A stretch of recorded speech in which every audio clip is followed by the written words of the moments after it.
Bonjour tout le monde, bienvenue à notre dernière émission de la saison automne 2017.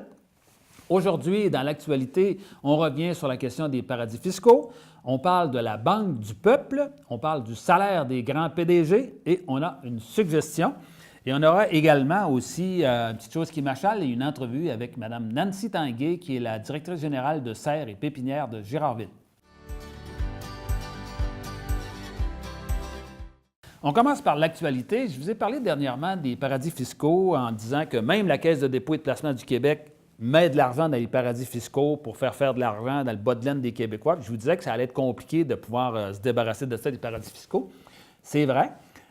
Puis entre autres, j'ai lu un article de Robert Dutton, qui, lui, était l'ancien président directeur général de RONA, qui nous dit que oui, il faut s'attaquer aux paradis fiscaux, mais il y a peut-être des éléments qu'il faut savoir pour être capable de réussir à se débarrasser de ça. Puis lui, ce qu'il dit, entre autres, c'est que les paradis fiscaux, il compare ça un peu à la pollution. Par exemple, comme la pollution du charbon dans les usines là, qui sont faites aux États-Unis. Bien, qu'est-ce qui se passe? C'est qu'il y a des jobs qui sont produits aux États-Unis dans les usines de charbon, c'est bon pour les jobs, mais la pollution, elle va toucher les Canadiens, que les autres ne retirent rien de ça.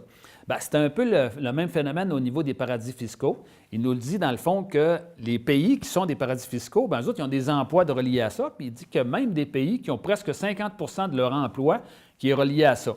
Bon, puis qu'à ce moment-là, si on veut se débarrasser des paradis fiscaux, non seulement il faut que nos gouvernements fassent des lois puis qu'ils s'empêchent eux-mêmes ou leurs institutions comme la Caisse de dépôt de placer de l'argent là-dedans, mais il va falloir qu'on aide les pays à se débarrasser, les pays qui vivent en partie de ça, des paradis fiscaux, qu'on les aide à se débarrasser de ça. On ne peut pas demander aux gens de se faire harakiri eux-mêmes. Si tu travailles dans une usine d'armement, c'est questionnable, mais tu as un job. Si tu travailles dans une usine qui produit du charbon, c'est questionnable, mais tu as un job. La même chose dans les paradis fiscaux. Il ne faut pas que les individus là-bas qui sont pénalisés. Il faut qu'on aide à contribuer à ce qu'il y ait une nouvelle économie dans ces pays-là, en même temps de faire des lois, parce qu'il faut qu'on s'y attaque, mais ça va être un peu plus compliqué, mais il faut qu'on s'y attaque parce que tout le monde sait que, dans le fond, à qui ça bénéficie d'abord et avant tout, c'est aux riches et aux multinationales, et ça, on ne peut pas accepter ça. On parle maintenant de la Banque du peuple. J'ai eu l'occasion, en allant visiter une exposition sur la monnaie dernièrement, de voir qu'il y a déjà eu au Québec une banque qui s'appelait la Banque du peuple. Je n'avais jamais entendu parler de ça, même si je suis bien intéressé par l'histoire. Et on a appris que la Banque du peuple a imprimé même de la monnaie. Elle existait de 1836 à 1895.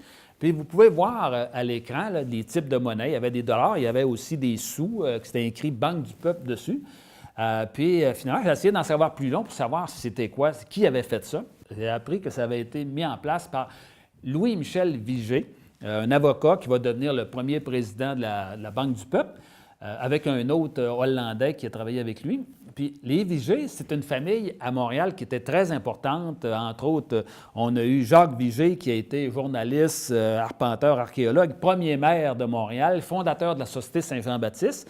Puis aussi un autre aussi de la famille qui s'appelait Denis Benjamin Vigée, qui lui était un des patriotes qui a été emprisonné durant la rébellion de 1837-38. Puis ce qui est intéressant avec la Banque du peuple, il y a des gens qui disent qu'elle a financé une partie de la rébellion de 1837.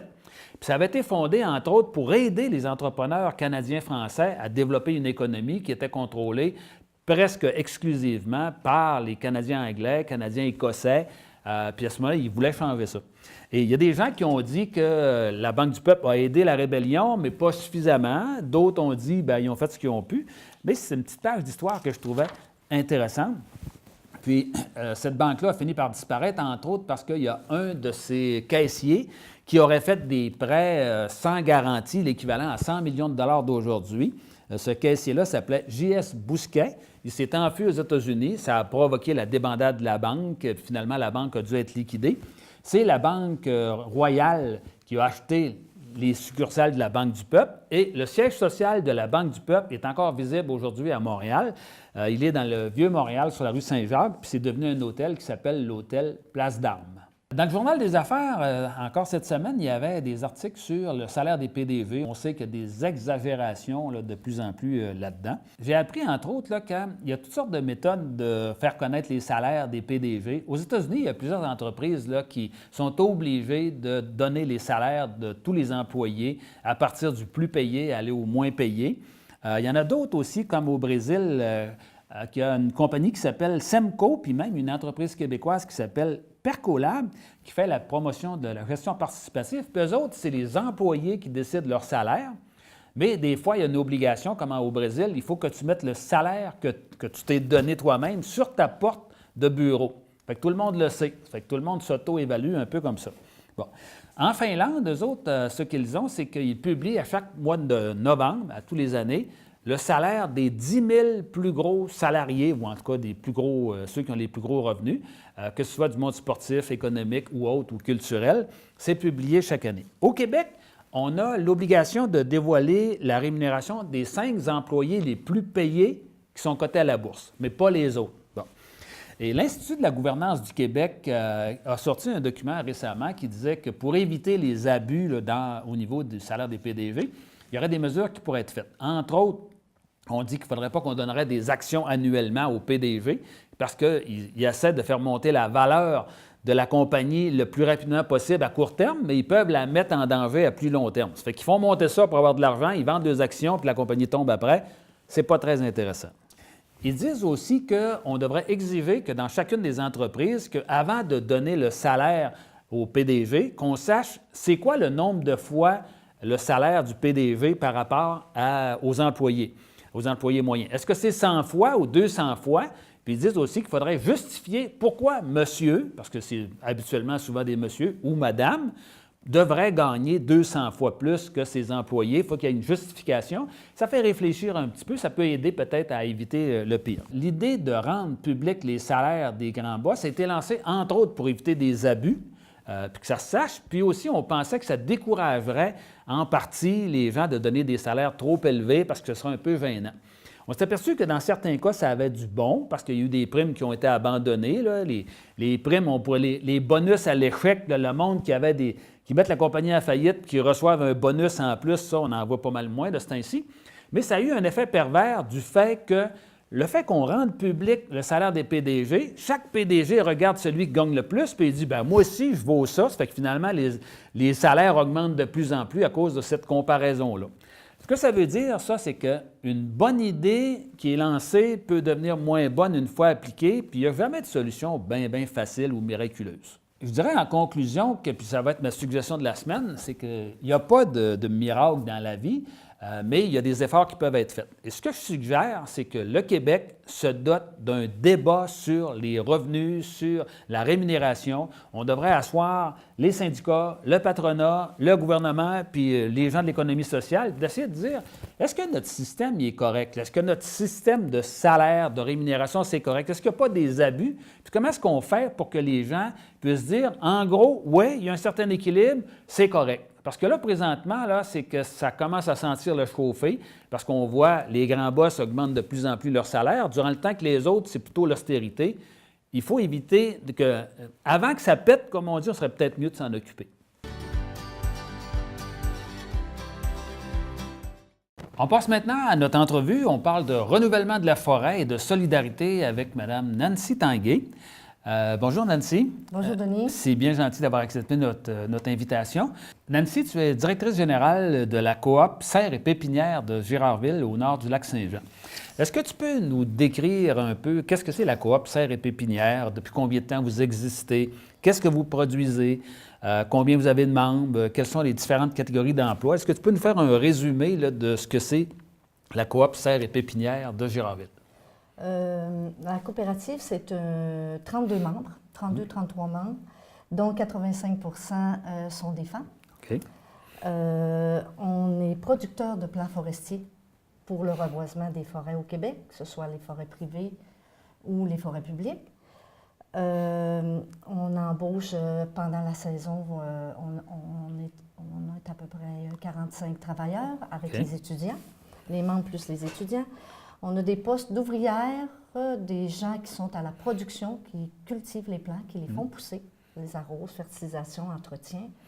Puis, on a des gens qui sont à l'entretien de nos équipements, bâtiments, la structure, les infrastructures qu'on a besoin pour produire ces plants-là. Et on a les gens qui sont à la gestion. Puis vous existez depuis combien de temps? Le premier ensemencement, c'est en 1986. Puis la pépinière, ce projet-là est arrivé avec la coop forestière de Girardville en 86. On a fêté notre 30e anniversaire l'an passé. On est devenu en 2002 une coopérative de travailleurs actionnaires. Les femmes, à ce moment-là, se sont regroupées en coopérative de travailleurs actionnaires pour devenir partenaires de cette pépinière-là, de cette organisation-là, avec Boata. Puis en 2009, on est devenu propriétaire unique de la pépinière en achetant les parts de Boata. Qui décide de la quantité puis de l'essence des plants là, que vous produisez, puis qui sont les principaux intervenants dans toute l'histoire de la plantation au Québec, là, puis de la fabrication des plants? C'est notre client. Nous autres, notre client, c'est le ministère de la Forêt, de la Faune et des Parcs, je vais finir par le dire.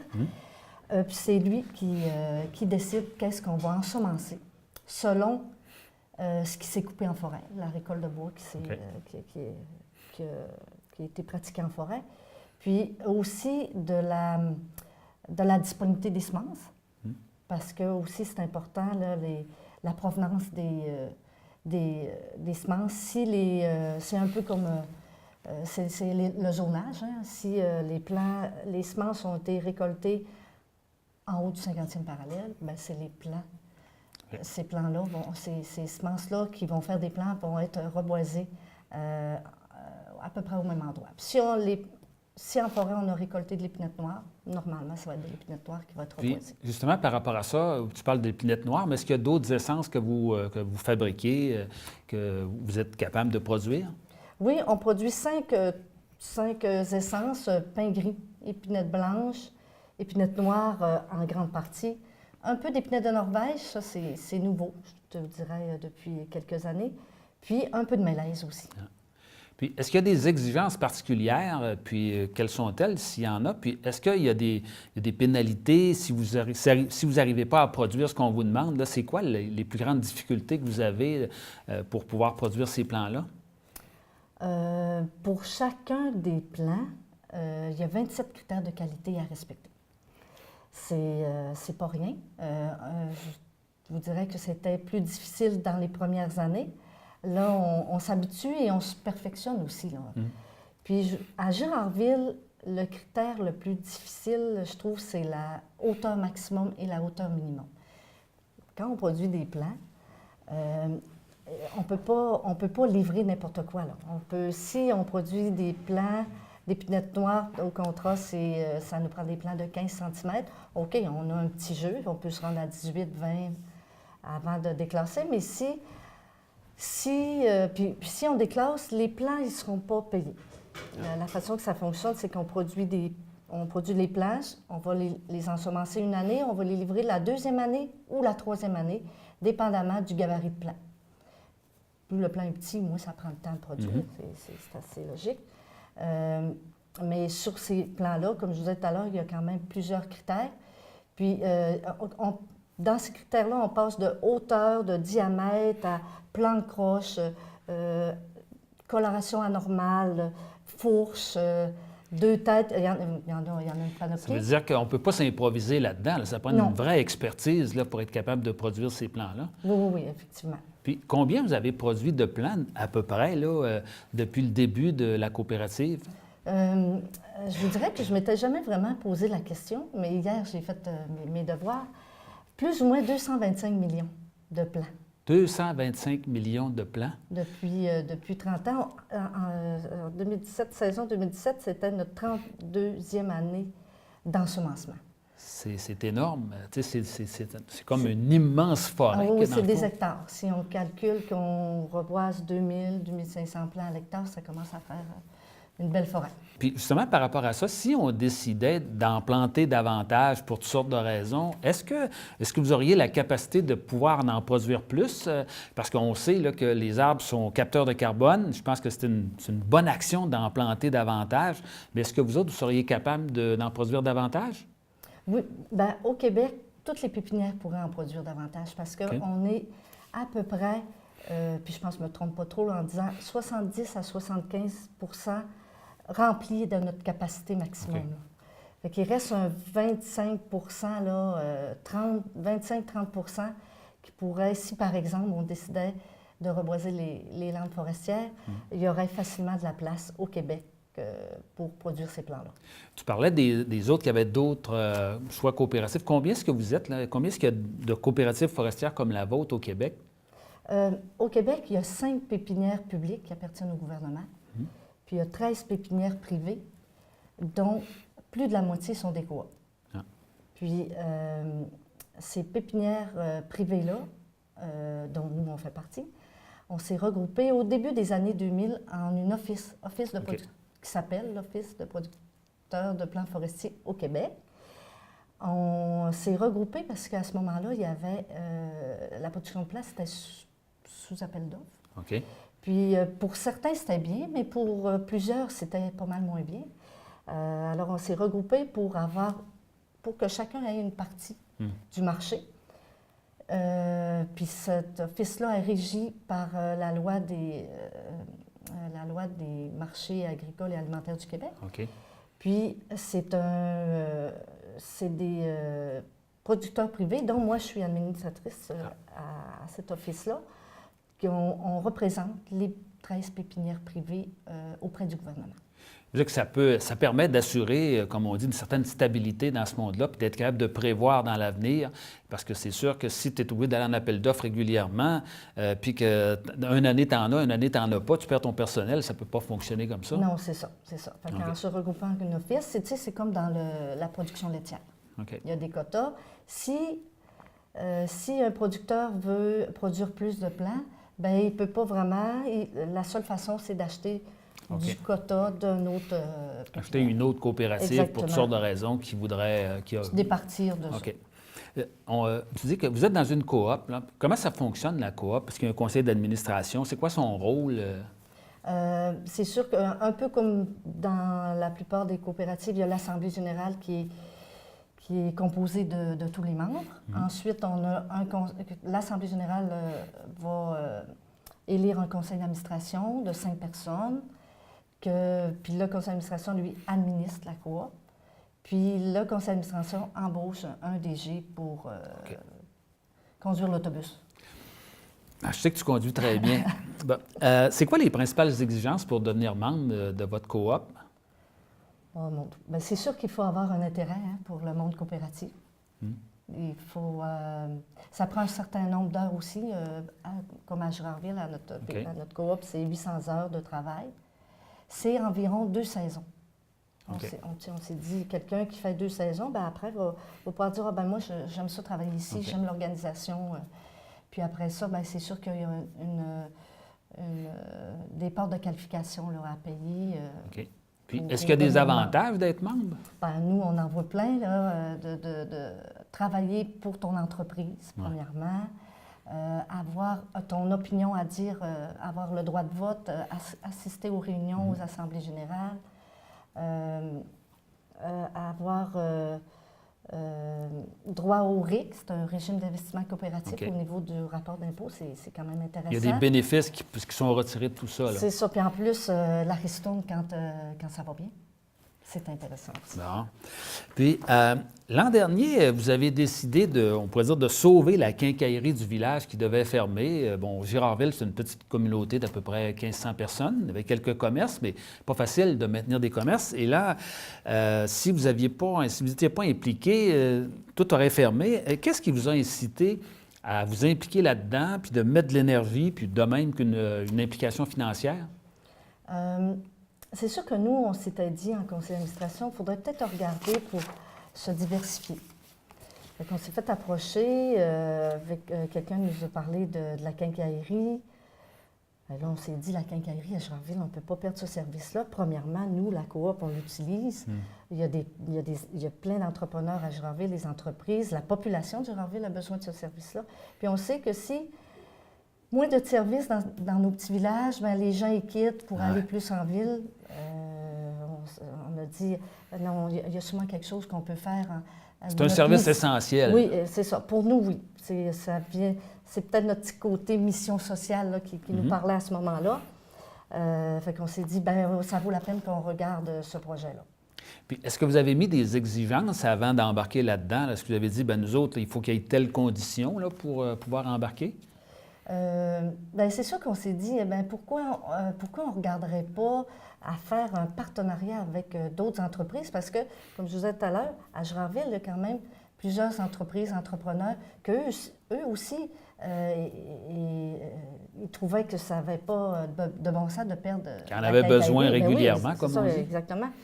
Bien, on les a approchés, puis finalement, on s'est retrouvés avec 11 partenaires.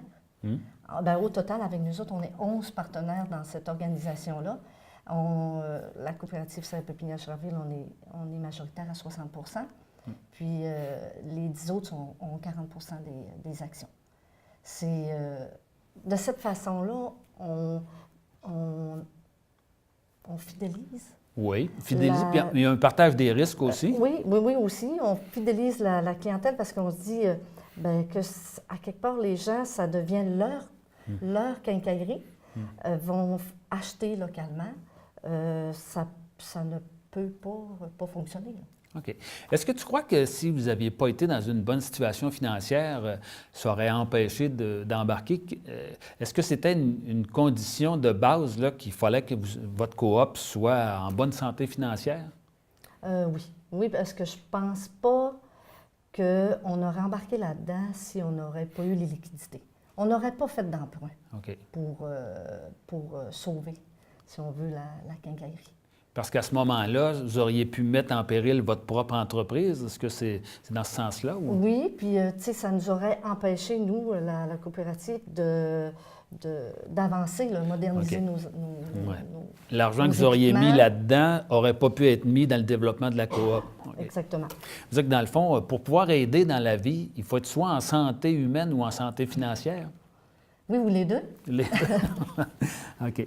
Puis, est-ce que, non seulement vous faites une solidarité locale, mais j'ai appris aussi que vous faites de la solidarité internationale, puis que, entre autres, la coop va avoir une implication prochainement là, dans le démarrage d'une pépinière de cacao en Colombie. Est-ce que tu peux nous en dire plus?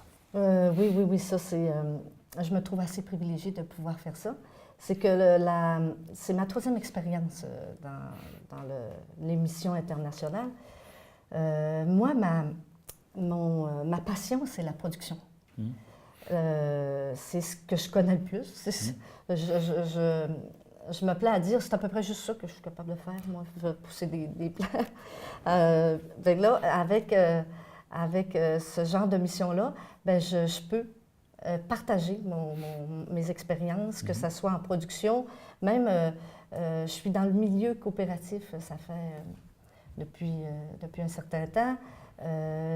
J'ai une expérience aussi au niveau de la gestion.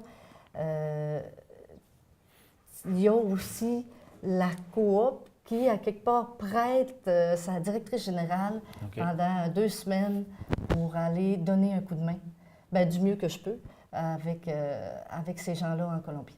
Démarrer ça sur une bonne base, comme on dit. Tu vas travailler à faire le solage, on pourrait dire? Oui, c'est ça. C'est vraiment de regarder le projet, de planifier le projet, comment ça va se démarrer de A à Z. Il n'y aura pas de construction pendant que je vais être là, mais on va planifier le travail qui s'en va. C'est une excellente initiative, puis c'est intéressant de voir que la solidarité, c'est pas juste local, ça peut être international, puis qu'on peut être dans un petit village puis faire de la solidarité internationale aussi. Des fois, il y a des gens qui ont l'impression que la solidarité, c'est juste pour le monde de Montréal. Bien, je pense qu'on est plus solidaire souvent que bien d'autres. En terminant, Nancy, est-ce que tu aurais un coup de cœur pour un produit régional, là, quelque chose que tu aimes bien? Là? Bien, moi, je dirais que mon petit péché mignon, si on veut, c'est le chocolat. Fait que le chocolat noir des Pères Trappistes, c'est... Avec des bleuets? Ah oui, avec des bleuets ou avec la crème molle trempée dans le chocolat pendant l'été. C'est un produit que j'aime bien. Bien, on invite nos auditeurs et nos auditrices à l'essayer. Je peux vous dire, il n'y a pas grand monde qui n'aime pas les chocolats des Pères Trappistes, vraiment. Là. Bien, merci beaucoup, Nancy. C'était très intéressant. Puis au plaisir de se revoir. Puis je reviendrai vous parler de mon projet de mission en Colombie. Bien, c'est bien. Après les fêtes, on pourra revenir là-dessus. Bien, au plaisir. Dans les petites choses qui m'achalent, là, c'est le monde qui ne répond pas, qui ne rappelle pas quand on laisse un message, soit par courriel ou par téléphone ou par texto ou autrement. Là. Puis ça, on voit ça dans plusieurs endroits. Tu peux voir ça dans les médias. Tu communiques avec des journalistes, tu ne te rappelles pas, ils ne s'occupent pas de ça. Tu vois ça dans des entreprises, puis on voit ça dans les services gouvernementaux. Entre autres, on a vu là, qu'au gouvernement fédéral, 50 des gens ne reçoivent pas de réponse à leurs demandes. C'est complètement fou, là, mais ça existe. Puis, je le sais que dans certains cas, au niveau individuel, là, que des fois, ça ne nous tente pas de rappeler un tel, là, mais il me semble que, veut dire que ça ne coûte pas grand-chose de rappeler quelqu'un puis de lui dire « ça ne me tente plus de te parler ». Bon, c'est pas compliqué, c'est réglé. Puis pour le gouvernement, bien, c'est le minimum des minimums. Il ne faut pas oublier qu'ils sont supposés d'être au service du monde et non pas le monde au service d'eux autres. Bien, rappeler ou avoir une réponse, c'est tout à fait fondamental et c'est ce que je souhaite pour l'année 2018. C'est ainsi que se termine notre dernière émission de la saison automne 2017. Et je vous donne rendez-vous pour une nouvelle saison à partir de janvier 2018. On aura plusieurs invités, entre autres le triathlète Pierre Lavoie. On aura la féministe Djemila Benhabib. On aura aussi le directeur général du chantier d'économie sociale, Jean-Martin Haussan, et d'autres. Et je vous souhaite en terminant une excellente période des fêtes. Je vous souhaite une bonne santé, une bonne année 2018 et je remercie toute l'équipe de la télévision locale de Delbo-Mistassini pour le beau travail qu'ils font avec moi. Bonne année tout le monde, à l'an prochain.